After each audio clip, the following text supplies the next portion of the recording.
Pemirsa, rumah Ketua KPPS Desa Nyala Budaya Pamekasan, Jawa Timur dibom oleh orang tidak dikenal. Tidak ada korban jiwa dalam peristiwa ini, pemirsa, namun rumah Ketua KPPS porak-poranda.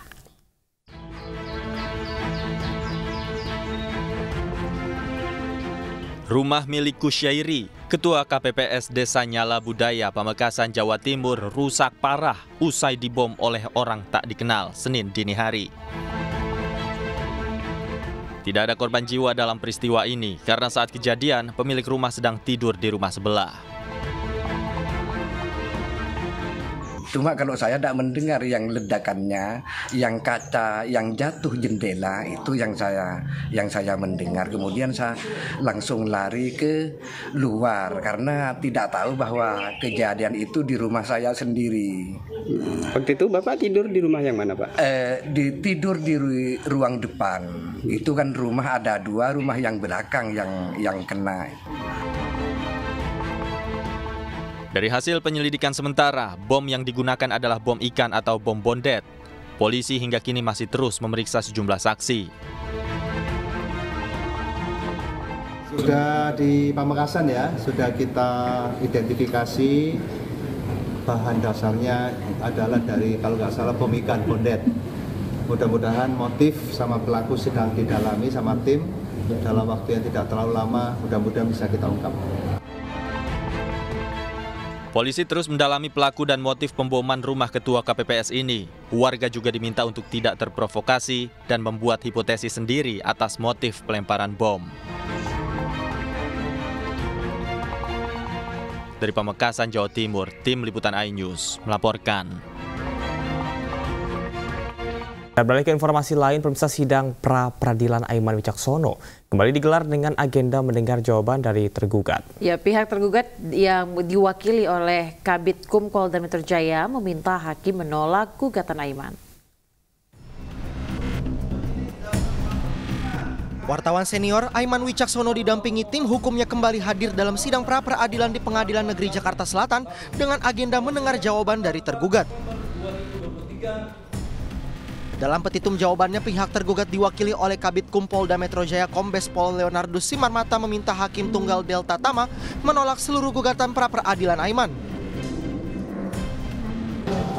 Dari beberapa petitum yang disampaikan pada saat sidang kemarin, bahwa intinya dari tim Polda Metro Jaya kita sudah menjawab ya terkait dengan petitum tadi.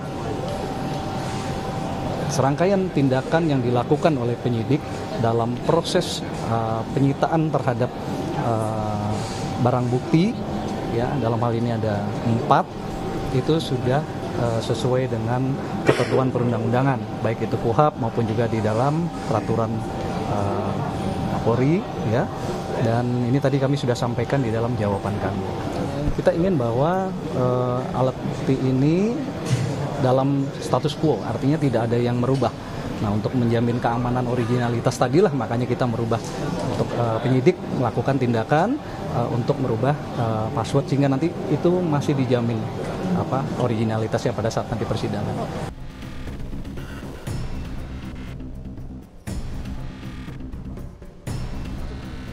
Sebelumnya pada hari Senin, Aiman menjalani sidang gugatan pra-peradilan perdana. Dalam persidangan, tim hukum Aiman meminta penyitaan ponsel kliennya dinyatakan tidak sah dan batal demi hukum. Ya, nanti kita lihat putusannya. Tentu harapannya sesuai dengan permohonan kami adalah membatalkan proses penyitaan tersebut, ya. Dan kami juga nanti sampaikan juga ada proses penyidikan yang juga menurut kami tidak tepat dalam kasus ini. Diketahui Aiman sempat diperiksa terkait kasus dugaan aparat tidak netral dalam pemilu selama 12 jam di Polda Metro Jaya. Sementara itu, penyitaan ponsel Aiman oleh penyidik dinilai melanggar hukum karena Aiman masih berstatus saksi. Dari Jakarta, Tim Liputan iNews melaporkan. Komisi Pemberantasan Korupsi melimpahkan berkas perkara dan surat dakwaan mantan Menteri Pertanian Syahrul Yassin Limpo ke Pengadilan Tindak Pidana Korupsi Tipikor Jakarta. Ya, pelimpahan berkas dipimpin langsung oleh Jaksa Penuntut Umum KPK.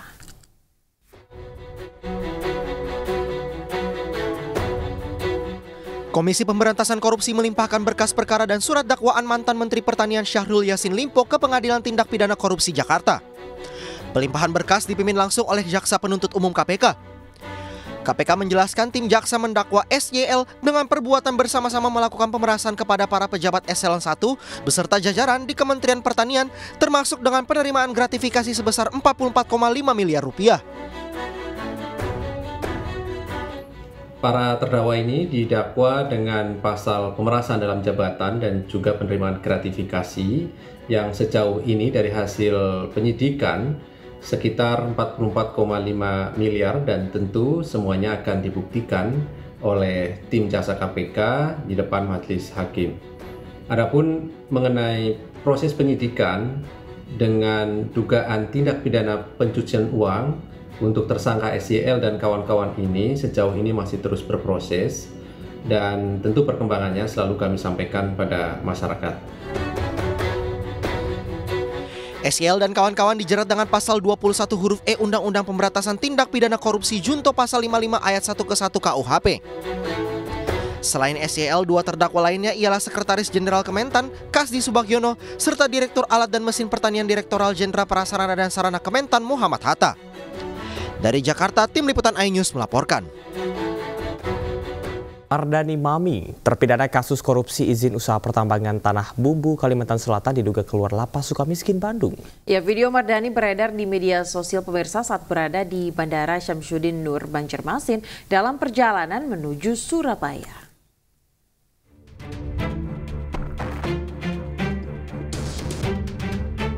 Video sosok yang diduga Mardani Maming beredar di media sosial. Dalam rekaman CCTV yang beredar, Mardani diduga sedang berada di Bandara Internasional Syamsuddin Nur, Banjarmasin dalam perjalanan menuju Surabaya, Jawa Timur. Padahal Mardani saat ini berstatus tahanan di Lapas Sukamiskin, Bandung, Jawa Barat. Kalapas kelas 1 Sukamiskin, Wahid Wibowo membenarkan mantan Bupati Tanah Bumbu Mardani Maming keluar lapas. Mardani keluar lapas untuk hadiri sidang peninjauan kembali di Pengadilan Negeri Banjarmasin. Di Lapas Sukamiskin pada hari Minggu langsung ke Banjarmasin dan mengikuti sidang di Pengadilan Negeri Banjarmasin. Telah selesai langsung kembali ke Lapas Sukamiskin dan saat ini yang bersangkutan sudah berada di Lapas Sukamiskin. Kami melihat bahwa dari Bandung itu tidak ada penerbangan langsung ke Banjarmasin sehingga harus melewati Surabaya. Mardani Maming adalah terpidana kasus suap dan gratifikasi pemberian izin usaha pertambangan di Kabupaten Tanah Bumbu, Kalimantan Selatan saat menjabat sebagai Bupati Tanah Bumbu. Mardani pun dinyatakan bersalah dan divonis penjara selama 10 tahun dan denda 500 juta rupiah. Mardani juga diharuskan membayar uang pengganti sebesar 110 miliar rupiah. Dari Bandung, Jawa Barat, Diki Wismara, iNews melaporkan. Pelaksanaan pemilu di sejumlah TPS di Kabupaten Bangkalan, Jawa Timur terindikasi banyak terjadi kecurangan. Ya, masa pun mendatangi kantor KPU dan Bawaslu menuntut dilakukan pemungutan suara ulang.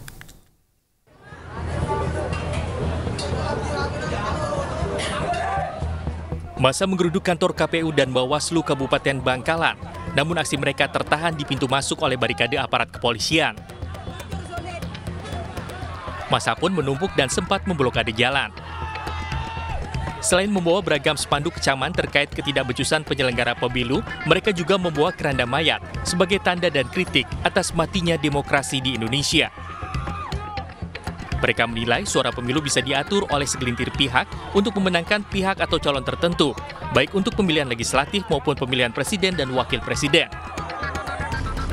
Pengunjuk rasa menuding telah terjadi aksi kecurangan secara masif yang dilakukan berbagai pihak yang berkepentingan terhadap hasil pemilu dan menuntut pelaksanaan pemilu ulang di semua TPS di Kabupaten Bangkalan. Tapi hari ini, penyelenggara pemilu hari ini, semuanya tidak ada yang benar. Karena penghitungan data sudah jelas. Bawaslu menekan ke PPS bagaimana salah satu calon harus dapat suara tanpa dicoblos. Jadi kami menuntut pemilihan ulang. Ketua Bawaslu Bangkalan, Ahmad Mustain Saleh menyatakan pihaknya sangat terbuka atas segala kritikan, termasuk pengaduan dugaan kecurangan pemilu dari setiap elemen masyarakat. Bahkan menurutnya, pihak Bawaslu sudah melakukan investigasi dan memproses laporan atau pengaduan terkait dugaan kecurangan pemilu. Kalau dari jumlah mungkin teman-teman sudah bisa pastikan ya. Ya, kami sudah berapa rekom PSU, berapa puluhan AU, ya. Tinggal kita buktikan saja ya KPU untuk melaksanakan rekom kami dan akan ketahuan apakah benar-benar ada kecurangan itu, ada pergeseran suara atau seperti apa. Tinggal kita. Bawaslu Bangkalan sudah merekomendasikan kepada KPU setempat untuk melakukan pemungutan suara ulang dan hitung ulang terhadap puluhan TPS di Bangkalan. Dari Bangkalan, Jawa Timur, Taufik Syahrawi, iNews melaporkan. Pemirsa, diduga kelelahan seorang anggota kelompok penyelenggara pemungutan suara di TPS 11, Kelurahan Kedalaman, Kota Cilegon meninggal dunia. Sementara di Kabupaten Oku Timur, seorang anggota KPPS Desa Banu Ayu meninggal dunia, pemirsa, diduga terkena serangan jantung.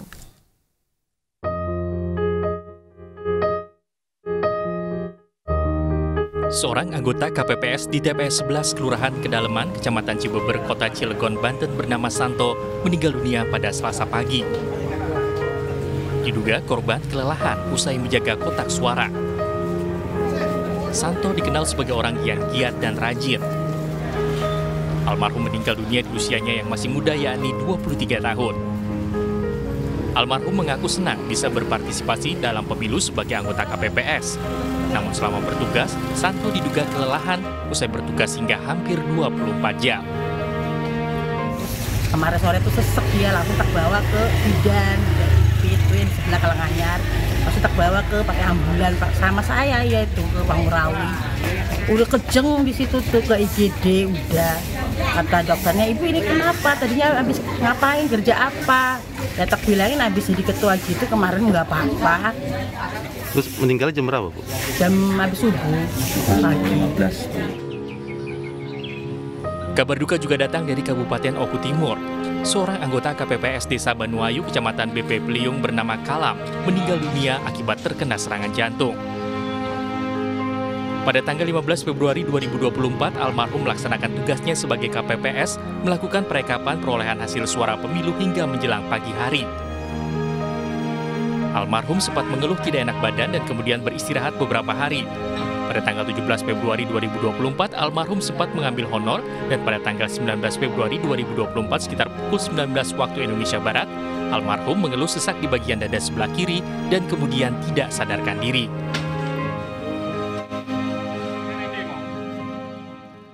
Anda kembali di iNews Pagi, pemirsa. Adanya perbedaan data membuat sejumlah pihak mendesak agar sistem informasi rekapitulasi atau Sirekap diaudit. Hal tersebut perlu dilakukan untuk menghindari spekulasi di publik.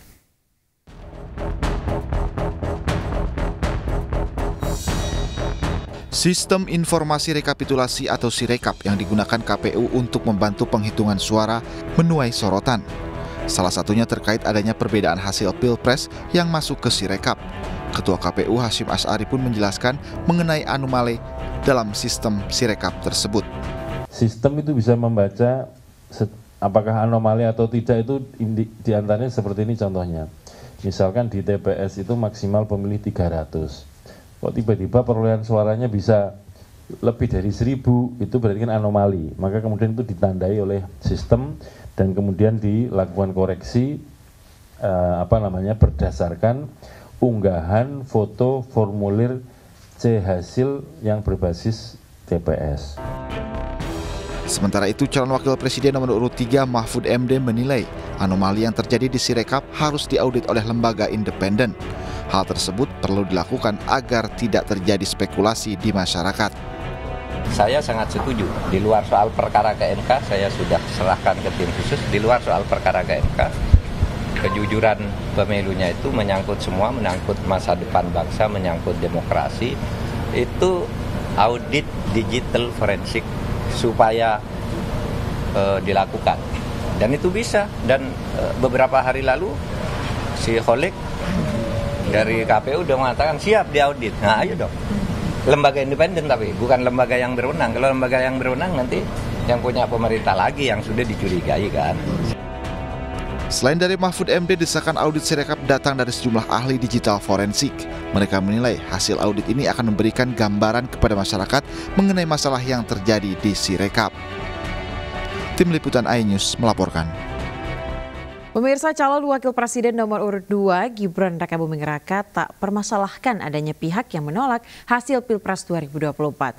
Anak sulung Presiden Jokowi ini meminta pihak yang keberatan dengan hasil pemilu menggugat ke Mahkamah Konstitusi.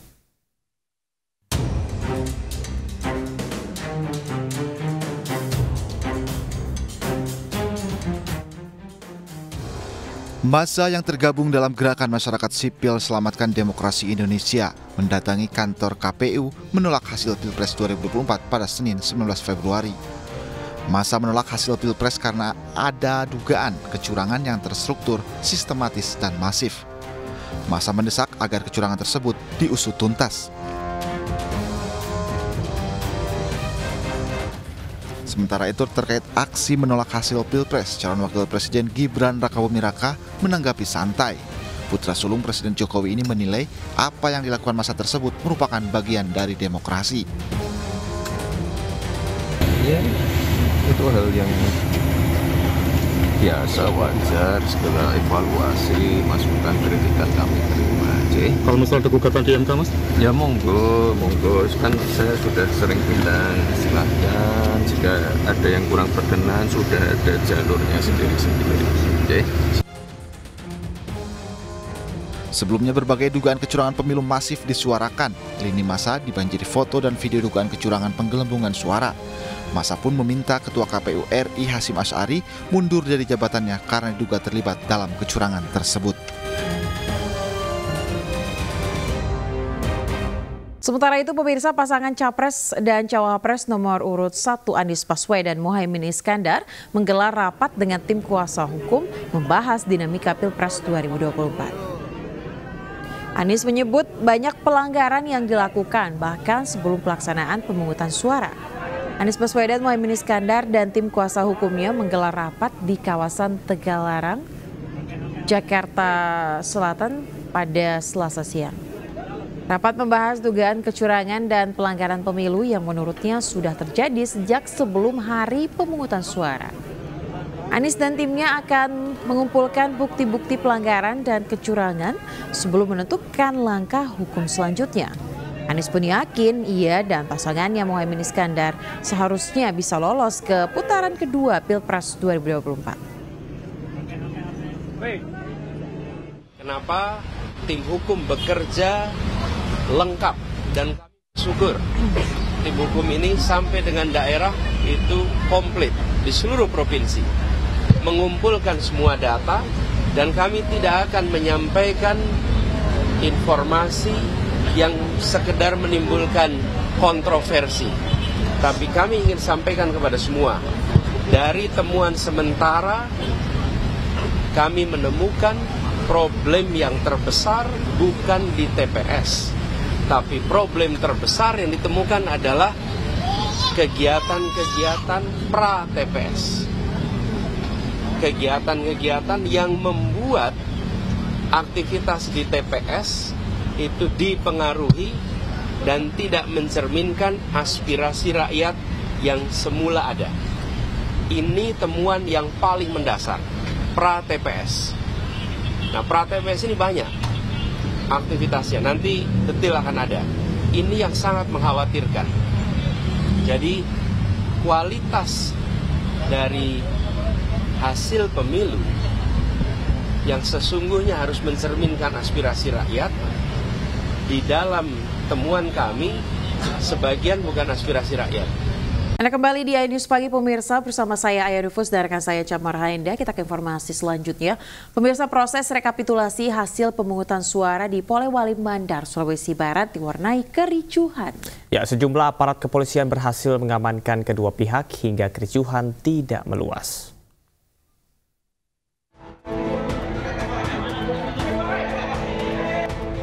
Inilah suasana kericuhan yang terjadi di kantor Kecamatan Bulo di Polewali Mandar, Sulawesi Barat saat rekapitulasi penghitungan suara dilakukan pada Senin siang kemarin.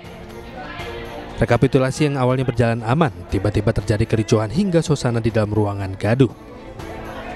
Sejumlah orang yang berada di tempat tersebut berhamburan, beberapa orang terlihat emosi dan sempat saling kejar.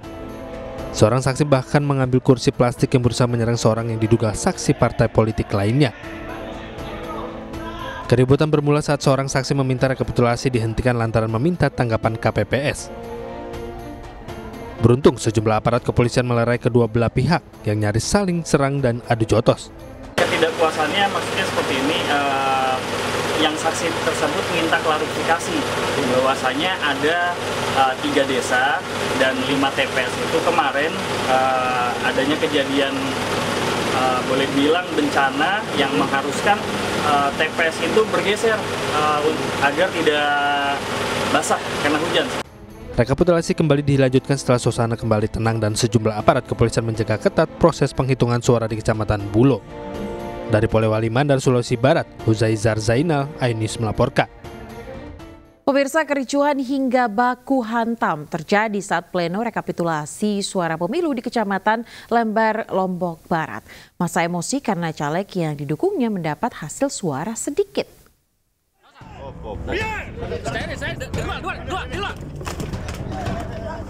Kericuhan terjadi saat sejumlah orang yang merupakan simpatisan seorang calon legislatif dari Partai Nasdem menerobos masuk ke dalam arena rekapitulasi suara.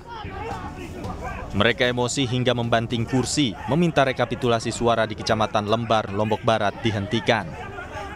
Panitia pemungutan suara dituding melakukan kecurangan dan menguntungkan salah satu calon hingga membuat mereka emosi. Aksi tersebut juga diwarnai baku pukul antara warga dengan aparat keamanan yang berusaha mencegah massa mengambil kotak suara. Beruntung, petugas keamanan bisa mencegah keributan meluas dan mengamankan kotak suara.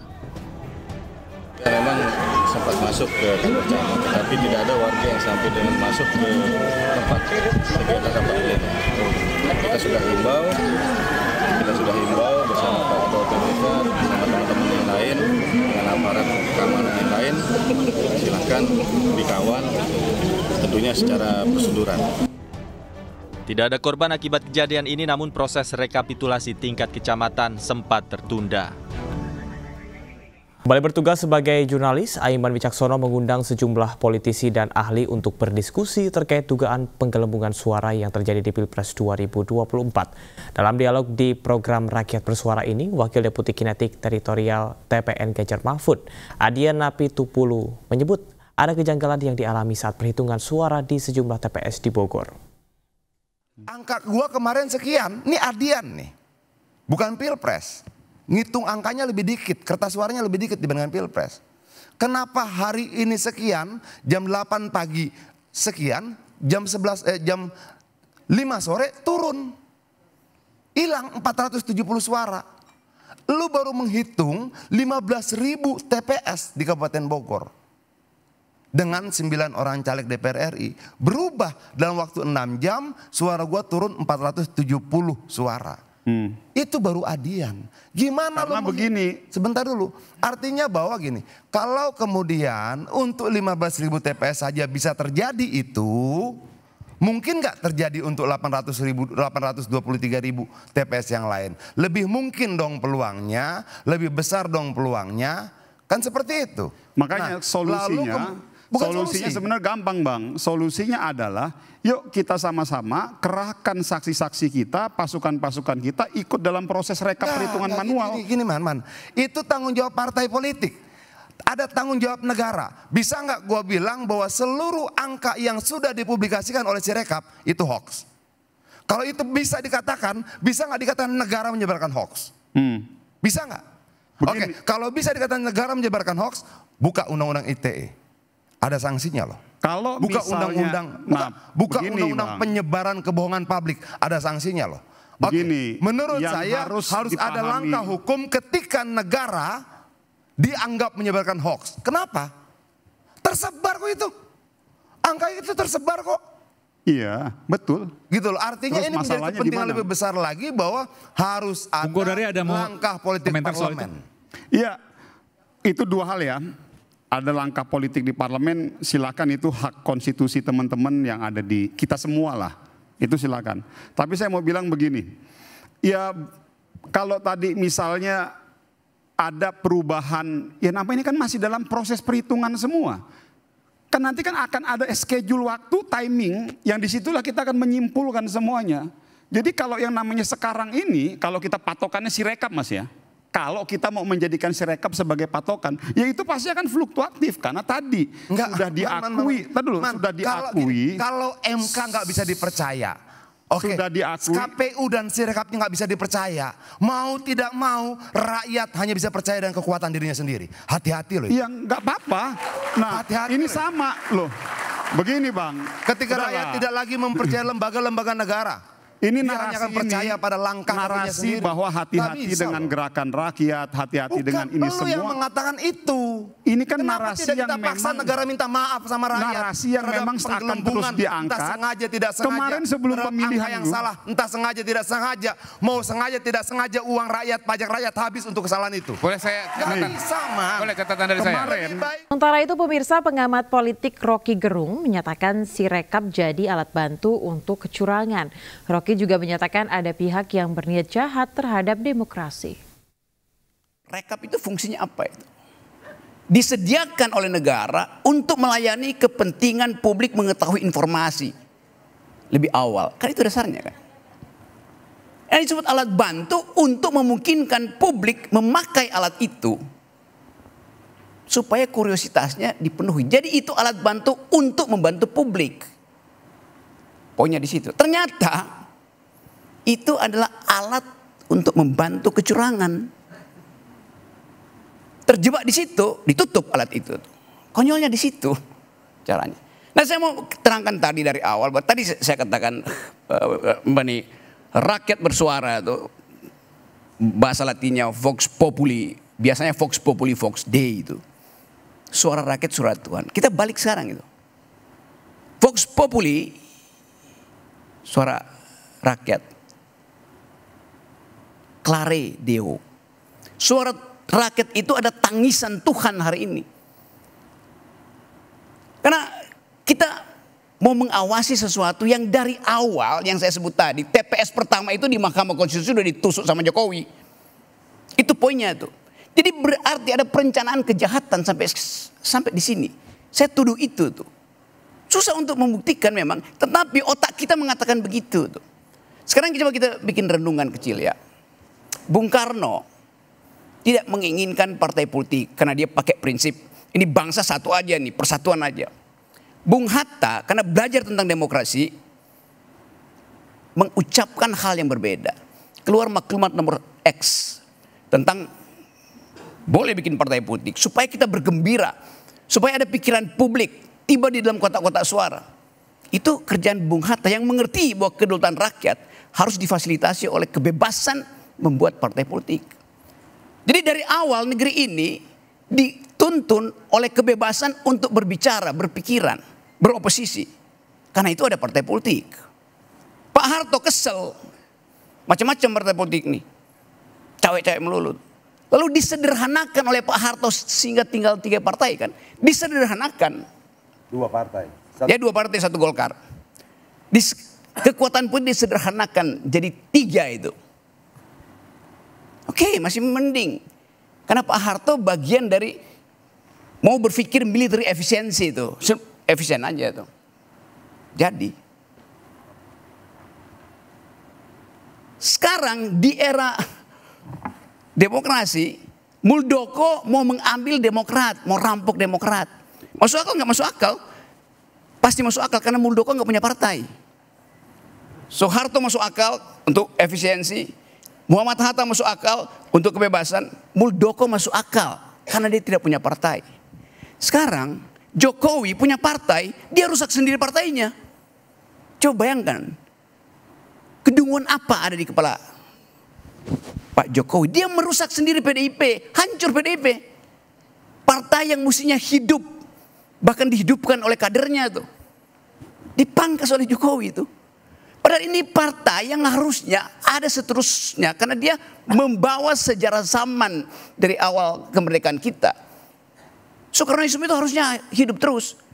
Jadi Jokowi bukan sekedar membatalkan PDIP dengan cawe-cawenya. bukan sekedar merampok PDIP, dia membatalkan ide yang dibuat oleh Soekarno bahwa harus ada wong cilik sebagai parameter dari demokrasi.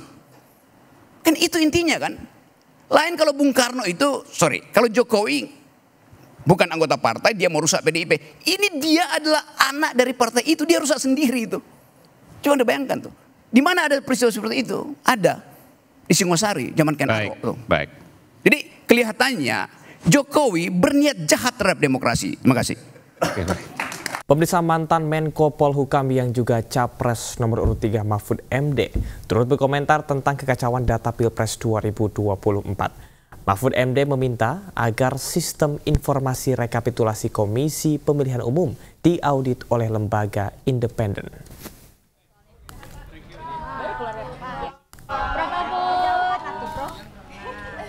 Kamu tanya apa? Prof, soal hak angket yang di DPR Pak Ganjar menggulirkan hak angket gitu tentang kecurangan pemilu, tanggapannya gimana? Ya itu Bukan terhadap sistem Sirekap KPU seharusnya dilakukan oleh lembaga independen, bukan lembaga berwenang. Audit forensik terhadap sistem Sirekap KPU diperlukan menyusul kekacauan data yang terjadi pada Pilpres 2024 karena data yang diinput tidak sama dengan formulir C hasil di tempat pemungutan suara. Meski demikian, anggota KPU Republik Indonesia Betty Epsilon Isdros menyatakan bahwa Sirekap hanya alat bantu, bukan rujukan penghitungan resmi Komisi Pemilihan Umum. Masyarakat pada umumnya di seluruh Indonesia itu mempersoalkan Sirekap. Ya. Bahkan sudah ada yang mengusulkan tentang audit digital forensik terhadap Sirekap itu. Jadi itu supaya diaudit benar itu bagaimana kok bisa terjadi amburadul begitu. Berbagai cara kesalahan secara teknologis itu kan ditemukan. Ada kalau ketahuan salah di sini dikeluarkan pindah ke daerah lain itu kan ada juga. Ada kesalahan input dan sebagainya. Nah itu sebabnya lalu menimbulkan kecurigaan. Oleh sebab itu perlu diadakan audit digital forensik terhadap Sirekap dan sistem data server KPU-nya sekalian. Saya mendengar tadi Mbak siapa tuh yang anggota KPU menjelaskan ini sudah diaudit oleh lembaga yang berwenang. Menurut saya bukan lembaga yang berwenang yang mengaudit, karena soal politik dan kepercayaan publik harus lembaga independen. Para ahli IT dari berbagai perguruan tinggi itu diaudit, dan apa betul itu kontraknya dengan Alibaba, dengan sistem distribusi datanya lewat Cina, Singapura, dan mana Perancis lagi, itu kan harus diaudit. Pemirsa, Koalisi Perempuan untuk Pemilu Adil meminta KPU, Bawaslu, dan partai politik memperhatikan perhitungan suara perempuan sebagai calon legislatif. Seruan ini disampaikan setelah muncul keluhan minimnya suara caleg perempuan. Sejumlah perempuan yang bergabung dalam Koalisi Perempuan untuk Pemilu Adil menyerukan mengawal afirmasi perempuan di parlemen. Koalisi Perempuan untuk Pemilu Adil meminta KPU, Bawaslu, dan partai politik memperhatikan suara perempuan dalam penghitungan suara calon legislatif agar jangan sampai hilang. Hal ini disampaikan setelah adanya caleg perempuan yang mengeluh hasil penghitungan suaranya di aplikasi Sirekap turun hingga 50%. Tak hanya di aplikasi Sirekap, hilangnya suara juga diduga terjadi saat rekapitulasi berjenjang. Dalam Sirekap maupun penghitungan yang berjenjang itu suara perempuan. Karena afirmasi itu adalah perintah undang-undang. Afirmasi perempuan 30% itu adalah perintah undang-undang. Bahkan putusan Mahkamah Agung yang kemudian meminta bahwa pembulatan 30% itu terjadi, itu juga sebuah yang namanya Ketua Umum Partai Demokrat Agus Harimurti Yudhoyono atau AHY rencananya akan dilantik menggantikan Hadi Cahyanto sebagai Menteri Agraria dan Tata Ruang Kepala BPN. Sementara Hadi Cahyanto akan dilantik menjadi Menko Polhukam. Kursi Menko Polhukam kini masih dijabat oleh Tito Karnavian usai Mahfud MD mundur dari kabinet awal Februari 2024 karena maju sebagai cawapres di Pilpres 2024. Terkait reshuffle, Menteri Kabinet Indonesia Maju yang akan digelar pada hari ini, Presiden Jokowi angkat suara. Pak, terkait dengan pelantikan calon Kapolri, Pak. Besok ditunggu saja jam 10. Siapa aja, Pak? Apa benar Pak Hadi akan dijadikan Menko Polhukam, Pak? Dan ada, apa benar Pak Hadi akan dijadikan Menko Polhukam dan Pak Hadi jadi? Besok dilihat jam 10. Siapa saja Pak undangannya, Pak? Pak aja Pak yang akan diresapel, Pak. Besok dilihat saja jam 10. Pak, isu beredar Pak Hayu juga jadi Menteri ATR, Pak. Apakah benar itu, Pak? Benar nggak, Pak? Besok ditunggu saja. Pasca pemilu, harga sejumlah komoditas pangan melambung di sejumlah pasar tradisional. Di Pasar Palmerah, Jakarta Barat, pemirsa, harga beras premium tembus Rp16.000 per kilogram, sedangkan harga cabai naik Rp80.000 per kilogram.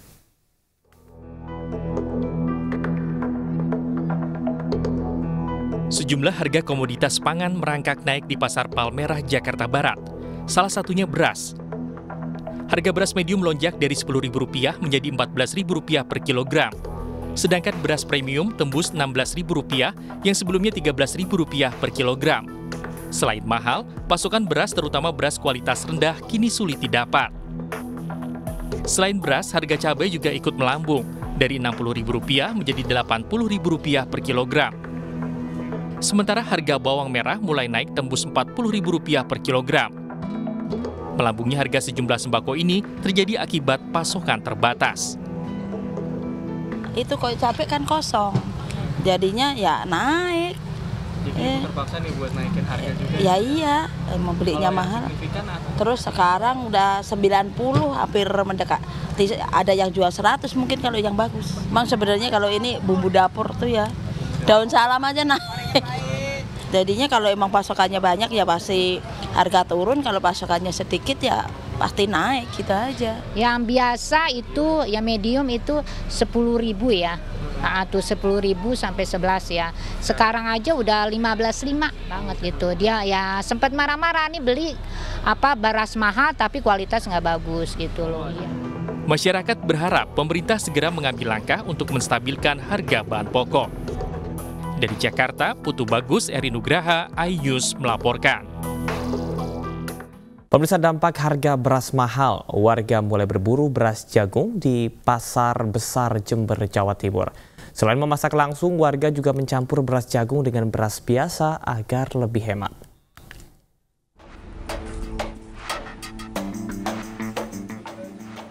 Toko beras jagung di Jalan Wahidin Sudirohusodo, Jember ini mulai ramai didatangi pembeli. Beras jagung jadi pilihan warga di tengah melonjaknya harga beras.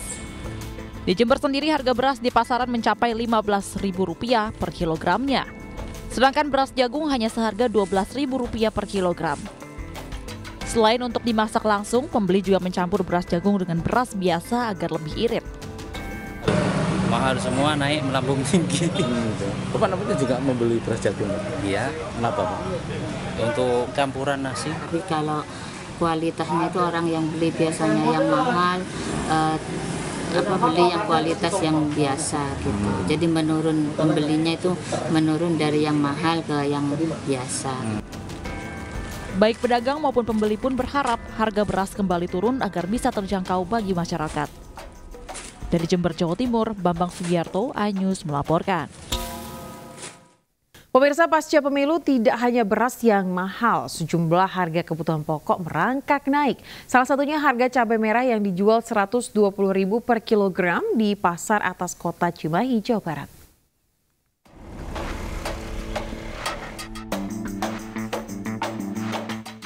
Pasca pemilihan umum serentak, sejumlah harga kebutuhan pokok di Pasar Atas Kota Cimahi, Jawa Barat mengalami kenaikan harga. Salah satunya harga cabai merah Tanjung yang mencapai Rp120.000 per kilogram. Harga ini naik 2 kali lipat dari harga biasanya, yaitu Rp60.000 per kilogram. Kurangnya pasokan dari petani membuat harga cabai Tanjung semakin merangkak naik. Cabai merah Tanjung yang mahal sekarang, Pak. Yang mahal itu? Yang mahal itu 120 sekarang. Asalnya berapa? Asalnya cuma berapa? Cuma 80, Pak. Ini sudah berapa lama, Pak? Ini udah ada sekitar 2 minggu terakhir ini, Pak. Ini akibat apa, Pak? Ini akibat hujannya terlalu tinggi, terus pasokannya kurang banyak, Pak. Merasa keberatan pisan gitu. Iya, kurang. Jadi dari setengah kilo jadi songos. Dampak dari naiknya harga cabai ini membuat para pedagang mengalami penurunan pembeli. Para pedagang berharap agar pemerintah ikut serta menstabilkan harga di pasaran. Terlebih bulan puasa sudah di depan mata. Dari Cimahi, Jawa Barat, Yuwono, iNews melaporkan. Ribuan warga rela antri sembako murah di depan kantor Kelurahan Karadengan, Cibinong, Kabupaten Bogor. Seorang warga pingsan karena kepanasan saat antri membeli sembako dengan harga di bawah pasaran.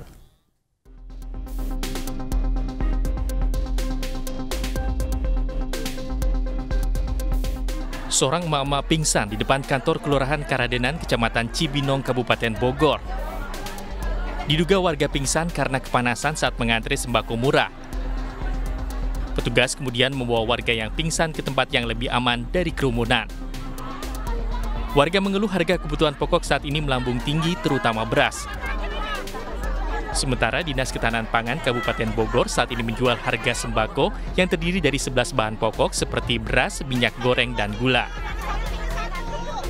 54.500, 55.000. 55.000. Sebelumnya kalau beli di luaran berapa? Mungkin sampai 70 lebih lah gitu. Iya. Gimana Bu perasaannya Bu dengan ada harga beras murah ini Bu? Benar nggak Bu? Ya syukurin aja lah. Untuk hari ini ada kurang lebih 11 komoditas ya yang kita bawa. Untuk harga kita hari ini di bawah harga pasar ya. Karena ini harga sudah dibantu dari pemerintah Kabupaten Bogor sebesar 2.000, dari provinsi 2.000. Jadi ribuan warga rela antre berdesakan demi mendapatkan sembako di bawah harga pasaran. Dari Bogor, Jawa Barat, Wildan Hidayat, iNews melaporkan. Sementara itu pemirsa, ratusan emak-emak berdesakan demi beras murah. Akibatnya seorang emak-emak nyaris pingsan hingga seorang balita terjepit di tengah kerumunan massa program Pasar Murah Probolinggo. Antusiasme warga karena naiknya harga beras saat ini.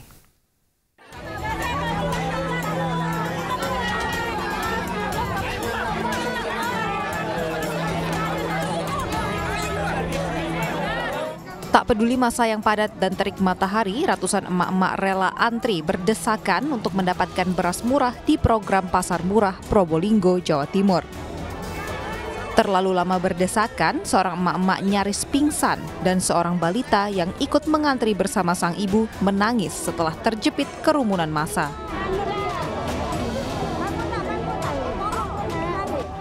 Petugas akhirnya mengevakuasi keduanya keluar dari kerumunan.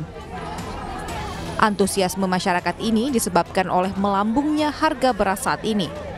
Di pasar murah, mereka bisa mendapatkan beras seharga Rp51.000 per 5 kg atau terpaut Rp20 hingga Rp30.000 dari harga di pasaran. Desak-desakan? Iya, mulai tadi saya. Berapa lama Mbak? Hampir setengah jam lebih. Desak-desakan itu? Iya.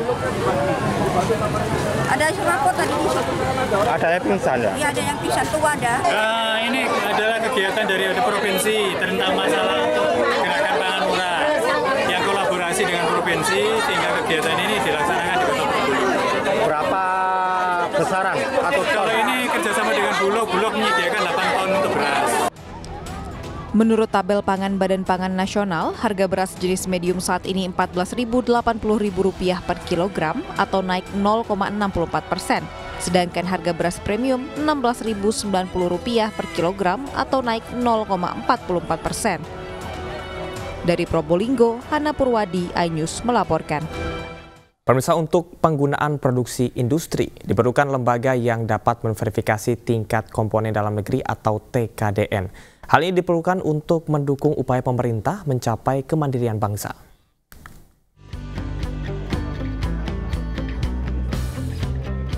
BUMN dalam jasa ID Survey terus mendukung upaya pemerintah mencapai kemandirian bangsa lewat berbagai strategi. Salah satunya peningkatan tingkat komponen dalam negeri atau TKDN. TKDN merupakan bidang salah satu lembaga verifikasi independen yang ditunjuk langsung oleh Kementerian Perindustrian. Dan TKDN by BKI fokus dalam produk dalam negeri pada sektor maritim. Namun, sektor industri juga dapat melakukan verifikasi untuk percepatan penggunaan produk dan nilai suatu barang. Hasil dari verifikasi akan diterbitkan sertifikasi oleh tingkat komponen dalam negeri TKDN by BKI. Nah, BKI ini kan memang dari awal lahir itu di dunia maritim. Nah, dalam TKDN ini fokus dari BKI itu memang ke sektor maritim. Namun secara umum dalam proses pelaksanaan verifikasi BKI dapat melakukan verifikasi nilai TKDN untuk semua sektor di lingkungan industri. Jadi tanpa terkecuali BKI bisa melakukan verifikasi di semua sektor industri. Meskipun fokus dari BKI sekarang itu fokus untuk mendorong untuk percepatan penggunaan produk dalam negeri di sektor maritim. Berharap agar target dari Kemenkom Marves mencapai 2 juta sertifikat TKDN dapat dipenuhi. Dari Jakarta, Anissa Septiarani, Oki Mahendra, iNews melaporkan. Hujan deras disertai angin melanda kota Bandung, Jawa Barat Selasa siang. Akibatnya Jalan AH Nasution Cikadut tergenang banjir dan menyebabkan kemacetan baik dari arah Cibiru menuju Cicahem maupun arah sebaliknya. Diketahui selain karena hujan, banjir ini diakibatkan kiriman dari kawasan atas, Cimenyan dan meluapnya Sungai Cilkeley yang dipenuhi sampah. Sementara itu, di Demak, Jawa Tengah, pada Selasa siang banjir sudah berangsur surut. Meski demikian, masih ada 2 desa yang tergenang banjir. Terkait hal tersebut, sejumlah petugas masih terus menyalurkan bantuan kepada para korban banjir.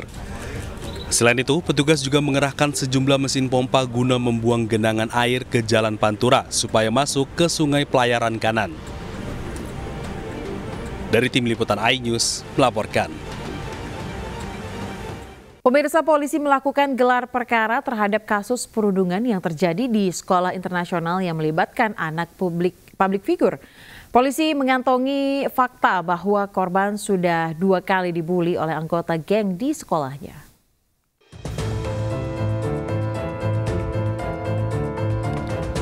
Video amatir merekam aksi perundungan yang dilakukan kepada salah satu siswa sekolah internasional di kawasan Serpong, Tangerang Selatan.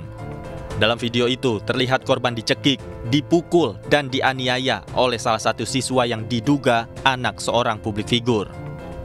Bahkan kejadian itu ikut disaksikan dan direkam oleh siswa lainnya tanpa ada seorang pun yang membantu korban perundungan. Hasil penyelidikan polisi menemukan fakta bahwa korban telah 2 kali mengalami perundungan di sekolah. Polisi juga telah menaikkan status perundungan ini ke tahap penyidikan dan melakukan gelar perkara untuk membongkar dugaan adanya geng di sekolah tersebut. Sejumlah saksi termasuk pihak sekolah juga telah diperiksa oleh polisi. Untuk kejadian ini, ya diduga terjadi tindakan kekerasan. Itu terjadi sekitar 2 kali, yaitu pada tanggal 2 Februari dan tanggal 13 Februari. Namun untuk pastinya nanti kita akan gali lagi dari keterangan saksi maupun bukti-bukti yang ada. Akibat kasus perundungan itu, korban dilarikan ke rumah sakit karena mengalami sejumlah luka memar dan luka bakar. Berdasarkan penyelidikan, sejumlah luka itu didapat korban akibat bullying teman-teman sekolahnya sebagai syarat masuk ke dalam sebuah geng. Kasus perundungan ini pertama kali ramai di media sosial X. Diduga salah satu siswa pelaku perundungan adalah anak seorang publik figur. Dari Tangerang Selatan, Banten, Tim Liputan iNews melaporkan. Pemirsa, warga menggeruduk sebuah rumah yang berada di Kota Padang Sidempuan, Sumatera Utara. Aksi ini dilakukan karena rumah diduga kerap dijadikan lokasi prostitusi dan sarang narkoba.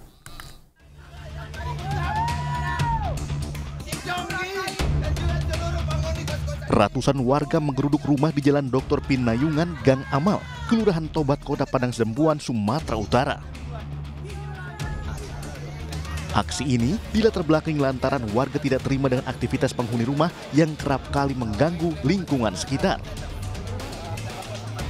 Warga menduga rumah yang dijadikan kos-kosan ini menjadi tempat prostitusi dan sarang pemakai narkoba. Dalam aksi tersebut, warga menutup paksa pintu masuk rumah dengan tangga dan pot bunga. Berawal dari sebenarnya udah mulai kosong dan beberapa orang luar daripada lingkungan ini banyak yang berhadiran di lokasi yang diduga kuat sebagai tempat prostitusi dan diduga juga sebagai tempat untuk orang menyalahgunakan narkoba, yaitu kategori sabu ataupun sejenis dengan ekstasi. Warga pun mendesak para penghuni kos untuk angkat kaki dari lokasi tersebut. Guna mengantisipasi tindakan anarkis warga, petugas kepolisian tampak berjaga di area lokasi. Dari Padang Sidempuan, Sumatera Utara, Indra Mulya Siagian, iNews melaporkan. Ya pemirsa, aksi pencurian lampu taman yang berada di Kelapa Gading, Jakarta Utara ini sempat dipergoki warga. Meski sudah diteriakin maling, namun pelaku tetap saja acuh dan tetap saja melancarkan aksinya.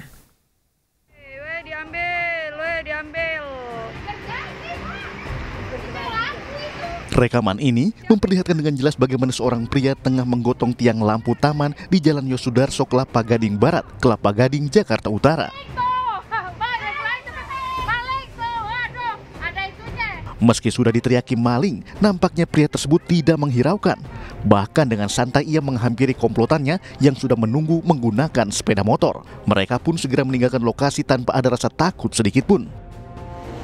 Jika melihat di sekitar lokasi, terlihat masih ada beberapa sisa besi tiang lampu yang diduga bekas curian para pelaku lainnya. Nah, karena di sini dia udah ngegoyangin tiang itu, di sini udah pada teriak-teriak maling, dia manggil temennya naik motor. Manggil temennya, datang temennya tuh, nah tiang itu akhirnya berhasil sama dia diambil. Warga berharap agar aksi tersebut dapat ditindaklanjuti karena sangat meresahkan, apalagi pencurian juga terjadi pada besi pembatas jalan. Dari Jakarta, Sofyan Firdaus, iNews melaporkan. Pemirsa, akibat mengkonsumsi jamur liar, satu keluarga di Karangkamulya, Ciamis, Jawa Barat dilarikan ke IGD RSUD Ciamis, Jawa Barat. Pemirsa, jamur tersebut diperoleh oleh sang ayah dari sekitar pabrik kayu tempatnya bekerja. Setelah dikonsumsi, 5 orang anggota keluarga mengalami mual dan juga pusing. Untuk menyelamatkan korban, pihak RSUD Ciamis telah melakukan tindakan bilas lambung. Dokter IGD juga mengamankan sampel jamur liar untuk diperiksa di laboratorium. Sang ibu mengaku bentuk jamur tersebut tidak seperti jamur yang sering dikonsumsinya. Jamurnya diambil kapan? Kerja. Oh, kemarin. Di kosaknya tadi pagi. Dicucinya cuci biasa pakai air dingin. Kan biasanya juga nggak apa-apa kalau jamur yang biasa. Iya. Nggak tahu jamur apa. Tadi kami sudah melakukan registrasi terutama untuk anak yang usia 3 tahun sama 10 tahun sudah dilakukan registrasi. Dan untuk orang tuanya sudah kami lakukan bilas lambung, sudah dilakukan pemeriksaan untuk lab dan pemberian obat-obatan. Untuk sekarang kondisinya cukup bagus. Timnas Basket Putra Indonesia bertolak menuju Thailand untuk menjalani laga perdana Windows 1 kualifikasi FIBA Asia Cup 2025 melawan Thailand. Para pemain optimis bisa membawa kemenangan melawan tim tuan rumah dengan skuad yang mayoritas diisi para pemain muda.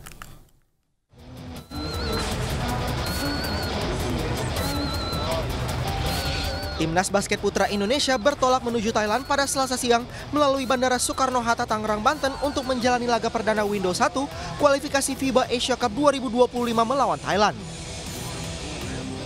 Indonesia memboyong 12 pemain terbaiknya pada window kualifikasi kali ini, termasuk Caleb Rambut Gemilang, Reza Guntara, dan Lester Prosper. Kombinasi antara pemain senior dan pemain muda diharapkan menjadi kunci agar bisa merebut kemenangan di Thailand. Apakah sudah melihat ini? Ya oke lah, kita sekarang ada pemain senior sebagai kelab ya, di mana dia sebagai senior bisa memimpin para pemain muda ini. Dan bagusnya pemain muda ini mereka punya semangat dan lebih enak untuk diarahkan gitu. Jadi karena mereka benar-benar masih ya di darah muda istilahnya gitu. Menghadapi sebenarnya yang udah main lama tuh mereka semua udah banyak yang main dari U18, dari U21 gitu-gitu udah pada main. Jadi yang menyesuaikan malah guanya gitu. Gua kan pemain paling senior gitu, jadi yang masuk ke mereka. Tapi ya sejauh ini sih fine. Dalam ajang Windows 1 kualifikasi FIBA Asia Cup 2025, timnas akan menghadapi Thailand di Bangkok pada 22 Februari mendatang. Para pemain optimis bisa membawa kemenangan melawan tim tuan rumah dengan skuad yang mayoritas diisi para pemain muda. Dari Tangerang, Banten, Hasnugara, iNews melaporkan. Ya pemirsa, PSSI resmi memperkenalkan Satoru Mochizuki sebagai pelatih baru timnas wanita Indonesia. Mochizuki nantinya tidak hanya bertugas untuk menangani timnas wanita senior, namun juga skuad muda dan kelompok umur.